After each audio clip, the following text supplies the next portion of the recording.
Assalamualaikum warahmatullahi wabarakatuh. Apa khabar semua netizen Wan Alwi dan Talent Wizard di page Wan Alwi dan Talent Wizard, di page Nadi Duit, di Instagram Wan Alwi the Talent Wizard dan juga di channel YouTube Wan Alwi the Talent Wizard. InsyaAllah kita sambung lagi apa yang kita bicarakan sebelum ini berkaitan dengan sumber manusia, strategi pembangunan pengurusan sumber manusia. Sebelum ini kita bicarakan tentang beberapa komponen dalam pembangunan sumber manusia kan. So hari ini kita sambung balik dengan isu-isu yang berkaitan. Dan semalam pun kita ada bincang berkaitan dengan isu-isu berkaitan dengan sumber manusia daripada pengambilannya sampai kelah daripada masalah disiplin dan juga masalah yang berkaitan dengan penamatan kan. So maknanya dia memang satu benda yang cukup boleh dibincangkan panjang dalam isu sumber manusia ini ataupun sekarang ini dipanggil pembangunan bakat talent lah. Okey, hari ini kita sambung balik pada yang kedua. Semalam kita bicara tentang pengambilan pekerja. Hari ini kita bicara tentang tawaran pekerja untuk pemula secara bertulis. Apabila kita dah interview dengan pekerja, apabila kita dah interview dengan pekerja, kita dah orang kata apa dalam keadaan yang kita dah okey dengan mereka, maka kita kena ada satu benda yang bertulis, iaitu tawaran kerja untuk pemula. Jadi dia macam tu gegar sikit kan, dia punya tempat ni tak ada gempa bumi pun di sini. Okey. Kita bermula dengan maknanya apabila dia secara bertulis apabila kita nak ambil pekerja, kita dah interview dia, kita dah setuju dengan dia sebagainya kan, maka kita membuatlah tawaran. Bila kita melibatkan surat tawaran tu, pertamanya kita kena nyatakan dalam surat tawaran secara bertulis sama ada dia direct terus surat tu pergi pada pekerja ataupun dari surat tawaran itu kita bagi secara briefing ringkas saja. Bila pekerja tu datang, maka kita tunjuklah buku yang berkaitan dengan yang lebih detail tugasan dia sebagainya lah. Tapi itu memang kena dibuat walaupun kita usahawan kecil kan. Usahawan kecil pun kita kena berada dalam dunia yang ada peraturan dia, ada profesionalism dia yang kita tunjukkan pada kecil supaya apabila kita membesar nanti membangun lebih bagus, kita akan berada dalam dunia yang lebih mudah lah. Okey, dalam tawaran pemula kerja ni pertamanya mestilah dinyatakan jawatan-jawatan yang perlu kita bagi kepada mereka. Apa nama jawatan itu kan?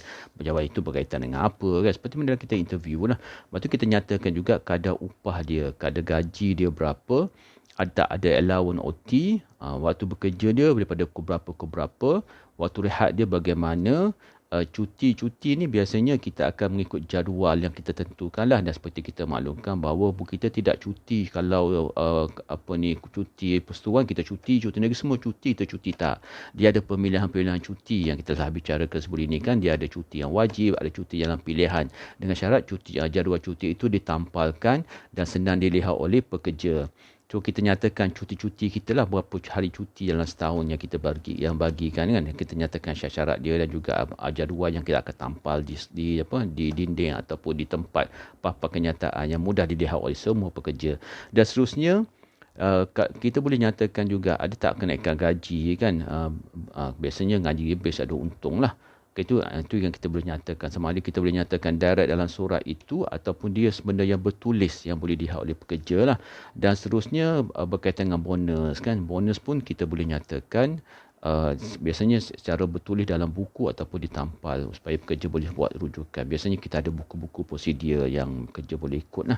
Dan seterusnya konsep perpindahan, kalau ada umur persaraan kan, tapi ini biasanya government lah umur persaraan. Kalau di swasta ni dia mungkin berbeza konsep umur persaraan dia.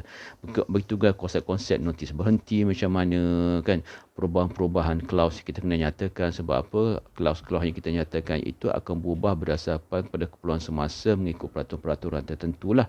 Dan juga kita nyatakan tentang pemantauan disiplin. Itu pun kena dinyatakan juga supaya pekerja tahu bahawa syarikat kita ni kita ada gaji, ada upah, KWSP, so dia tahu kita ada waktu kerja, waktu rehat, cuti-cuti, kenaikan gaji, bonus jika ada lah, perpindahan, umur persaraan, notis berhenti, perubahan klaus dalam setiap apa yang kita nyatakan itu, dan juga pemantauan disiplin supaya pekerja tahu bahawa dia bekerja kita bukan walaupun kita syarikat kecil, tapi kita ada prosedur-prosedur yang membolehkan syarikat kita ini ada integriti di mata pekerja.